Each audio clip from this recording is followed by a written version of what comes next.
विश्वासघात भारत के प्रधानमंत्री श्रीमान नरेंद्र मोदी जी ने किया, जिसका उनको नतीजा भोगना पड़ा। हमारे पेंशनर के खाते में 7,500 महंगाई भत्ता, पति पत्नी का ये 4 सूत्री मांग पूरा नहीं होगा तब तक धरना प्रदर्शन। मुख्यमंत्री ने आश्वासन दिया, श्रीमंत्री ने आश्वासन दिया कि आपका काम हो रहा है, अतिशीघ्र होगा। अगर नहीं होगा तो ये नोटिस घोषणा तो ये है कि EPFO के अंदर हम लोग संख्या बचाएंगे और वहाँ ताला लगाएंगे। प्रयागराज जनपद औद्योगिक इकाई तहसील प्रयागराज की मासिक बैठक संपन्न हुई।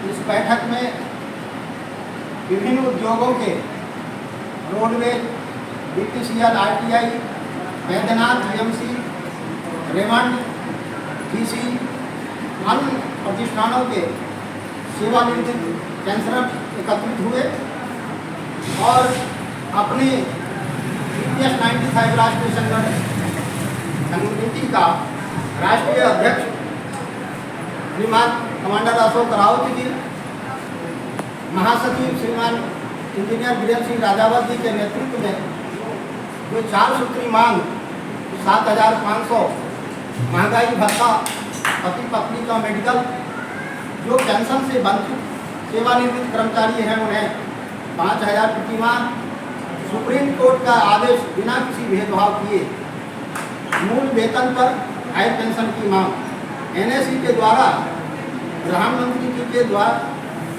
के समक्ष त्रिपक्षीय वार्ता हेमा मालिनी जी के माध्यम से हुई।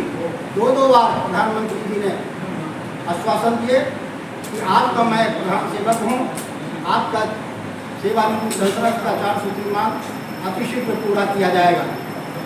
प्रधानमंत्री जी ने वित्त मंत्री, श्रम मंत्री, राज्य मंत्री PMO को आदेश देने के बाद भी लगभग 3 वर्ष बीत गया और 2024 चुनाव के पहले आश्वासन दिए कि आपका काम हो जाएगा। उस विश्वास भरोसा पर ये EPS 95 सेवानिवृत्त पेंशनर लगा रहे, आज नहीं तो कल होगा।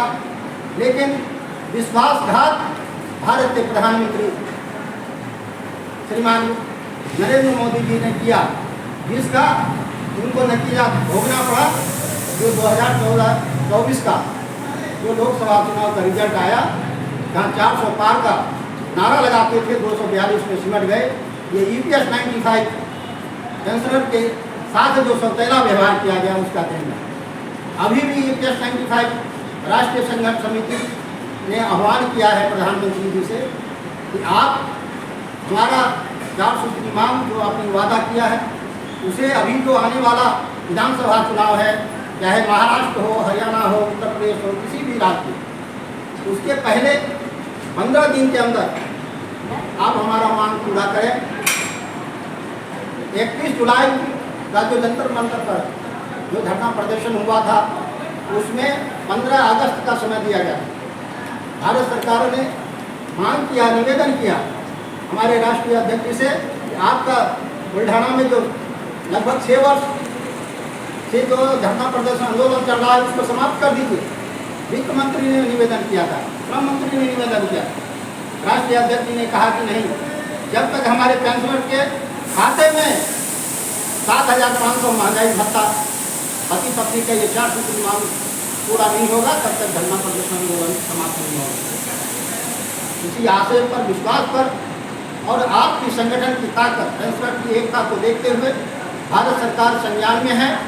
वित्त मंत्री ने आश्वासन दिया, श्रम मंत्री ने आश्वासन दिया कि आपका काम हो रहा है, अतिशीघ्र होगा। अगर नहीं होगा तो ये नोटिस EPS 95 राष्ट्रीय संघर्ष समिति के द्वारा दिया गया है कि 15 दिन के अंदर आप हमारा काम करें, अन्यथा आने वाला चुनाव में जैसे लोकसभा में आपका क्षति हुआ है, उससे भी कहीं विधानसभा में हो जाए। इसलिए हम आप सबसे निवेदन करना चाहता हूँ, राष्ट्रीय संघर्ष समिति राष्ट्रीय अध्यक्ष कमांडर अशोक रावत जी के और राष्ट्रीय महासचिव श्रीमान इंजीनियर वीरेंद्र सिंह राजावत जी के नेतृत्व में जो काम चल रहा है, बहुत अति सुंदर चल रहा है। उनको रात दिन लगे हुए हैं। आप लोग धैर्य न खोएं, अपने आप को एकदम गर्वान्वित महसूस करें। ये बिल्कुल एंड में है। कब घोषणा हो जाएगा ये आपसे हमारे हाथ में नहीं है, परिश्रम हमारे आपके हाथ में है। एक दूसरे से संपर्क करिए। जैसे आज हमारे बड़े भाई साहब ने अपने साथ लगभग मैं समझता हूँ तो 7 आदमियों को लेकर आया है। ऐसे बड़ी बात नहीं है। जब हम लोग लग जाएंगे तो ये संख्या पुराने में कभी नहीं रहेगा। हम तो कहते हैं आज हाथ जोड़ के मैं निवेदन करता हूँ कि आप लोग लग जाइए और इस महीने 15 से लेकर के और 20 सितंबर के अंदर एक कार्यक्रम आने वाला है। उस कार्यक्रम में घोषणा तो ये है कि EPFO के अंदर हम लोग संख्या बचाएंगे और वहाँ ताला लगाएंगे, धरना प्रदर्शन करेंगे। और जब जाएंगे तो कम से कम 150-200 की संख्या रहेगा, यहीं से जुलूस लेके जाएंगे। जो एक हमारा संदेश है। जब तक हम संगठन की ताकत, संगठन की एकता को नहीं बढ़ाएंगे, जब तक हम पब्लिसिटी नहीं हम करेंगे, जगह जगह हमें मीटिंग होनी चाहिए। वहीं से भी कोई एक खबर जाता है, कोई जरूरी नहीं। आप बताइए मैं अकेले आदमी सबको फोन से कितना बात करूँ। एक बार मिस कॉल जाए तो उसको रिस्पॉन्ड दीजिए। हाँ भाई साहब आदेश करें, निवेदन मेरा स्वीकार करें।